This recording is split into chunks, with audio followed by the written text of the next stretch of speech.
The rise of automation is unmistakable, prompted by rapid technological advancements. While the integration of machines and computers in various sectors accelerates economic growth, it also presents significant challenges for society and individuals alike. On the positive side, automation brings enhanced efficiency and precision to numerous industries. For instance, the implementation of artificial intelligence in manufacturing not only boosts production rates, but also significantly reduces errors associated with human oversight. Such advancements ensure products are of higher quality and available at lower costs, which can lead to an increase in consumer satisfaction and economic growth.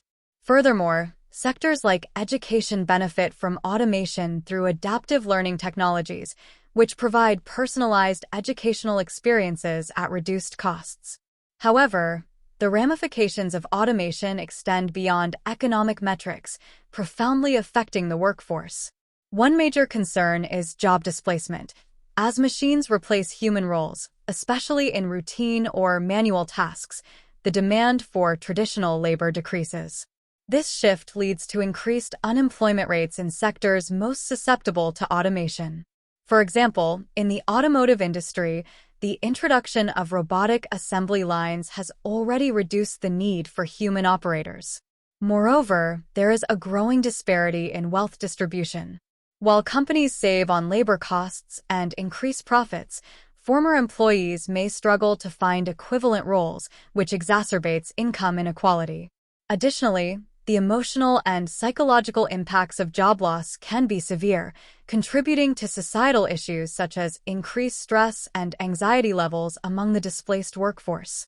In conclusion, while automation undoubtedly offers numerous benefits in terms of efficiency and economic growth, it also poses challenges that need to be managed with strategic policies and training programs. Addressing these concerns is crucial to harness the full potential of technological advancements while mitigating adverse effects on workers and society at large.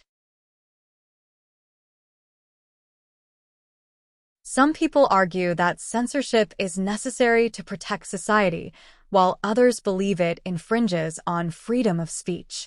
Discuss both views and give your opinion. In the contemporary world, the debate between upholding censorship to protect societal norms and preserving freedom of speech remains profoundly divisive. While some argue that censorship is crucial to shield society from harmful content, others believe it to be a violation of fundamental human rights. This essay will explore both perspectives before concluding with a personal stance. On one side of the argument, proponents of censorship assert its necessity in maintaining societal order and decency.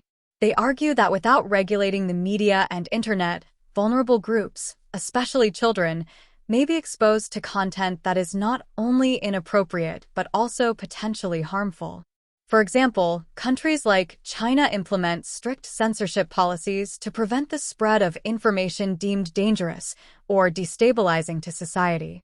Supporters believe that such measures prevent chaos and uphold moral values, suggesting that the absence of censorship could lead to a disordered society where harmful content circulates freely. Conversely, critics of censorship argue that it infringes upon an individual's right to freedom of expression, a cornerstone of democratic societies. They contend that censorship can be misused by authorities to suppress dissent and control public opinion, thereby stifling democratic discourse. A pertinent example is the case of censorship in authoritarian regimes, where government control over media restricts the public's ability to critique leadership and policies. This restriction is viewed by many as a direct attack on personal freedoms and a step towards totalitarian governance.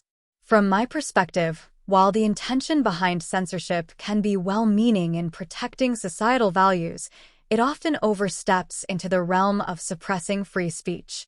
The ideal approach should involve a balanced censorship policy that protects individuals, especially minors, from explicit content, while also ensuring that the public's right to information and opinion is not compromised. This balanced approach would require transparent guidelines on what constitutes harmful content and ensure that these guidelines are not used as tools for political or social suppression. In conclusion, although censorship has its merits in protecting societal moral standards, it is imperative that it does not infringe on the fundamental rights of freedom of expression. A balanced approach, where protection and freedom coexist, is essential for a healthy, democratic society. Thus, while I acknowledge the need for some level of censorship, it should not come at the expense of silencing voices and curtailing liberties.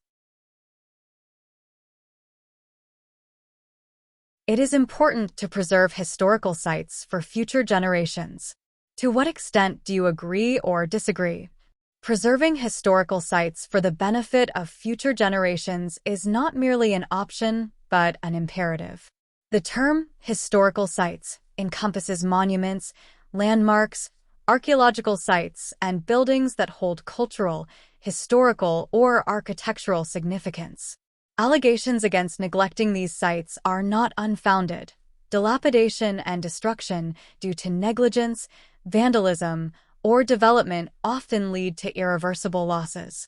In embracing the importance of conservation, diligence is key. Detention of decay can be achieved through sustained efforts in restoration, maintenance, and education. Historical sites serve as a tangible connection to the past, offering a prospect for future generations to understand and appreciate their heritage. Fraudulent actions, such as embezzlement of funds allocated for conservation, can jeopardize this prospect, leading to the capitulation of historical treasures to the ravages of time. It is crucial to appeal to the collective consciousness, urging societies to succumb neither to the allure of consumerism nor to the fallacy of perpetual progress at the expense of heritage. Inquiries into the implications of neglecting historical sites reveal a loss, not only of tangible artifacts, but also of intangible cultural heritage. The inference drawn is clear. Without conservation efforts, we risk severing the symbiotic relationship between past and present, depriving future generations of valuable insights into their roots. Remonstrating against the short-sightedness of neglect is essential.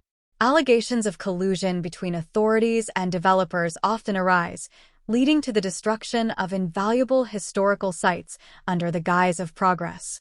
Such actions not only diminish the magnitude of our cultural legacy, but also undermine the reciprocity owed to future generations. In conclusion, the conservation of historical sites is not a matter of choice, but a moral imperative.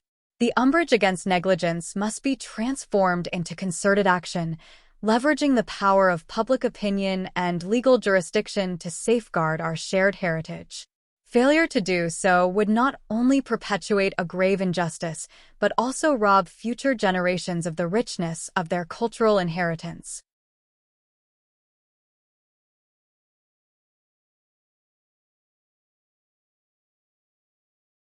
Preserving historical sites is a duty entrenched in our societal ethos. These sites, ranging from ancient ruins to architectural marvels, serve as poignant reminders of our past, embodying the essence of our cultural identity. However, the rampant proliferation of consumerism poses a dire threat to their existence. Jurisdictions worldwide have witnessed the relentless march of consumerism, with historical sites often bearing the brunt of its repercussions. Developers, driven by the allure of profit, have engaged in chicanery and collusion, disregarding the ethical imperative of conservation. Allegations of embezzlement and fraud have tarnished the sanctity of preservation efforts, leaving historical sites vulnerable to decay and destruction. Yet, amidst the pervasive consumerist mindset, there remains a glimmer of hope. Communities have mobilized with unprecedented vigor, remonstrating against the wanton destruction of their heritage.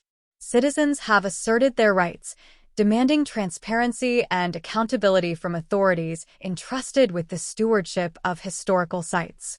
The outcry against negligence has reverberated across jurisdictions, transcending political divides and ethnic boundaries. In harnessing the power of public opinion, societies have embarked on a journey of revitalizing their cultural landscape. Initiatives aimed at fostering greater awareness and appreciation for historical sites have proliferated, bolstered by the conviction that our heritage is a treasure worth preserving. Through meticulous scrutiny and perseverance, communities have sought to counter the fallacy of consumerism with the irrefutable truth of our shared history. In conclusion, the conservation of historical sites is not merely a matter of legality, but a moral imperative. It is incumbent upon us to resist the insidious tide of consumerism and uphold the sanctity of our heritage. By fostering a culture of stewardship and solidarity, we can ensure that future generations inherit a world enriched by the splendor of our past.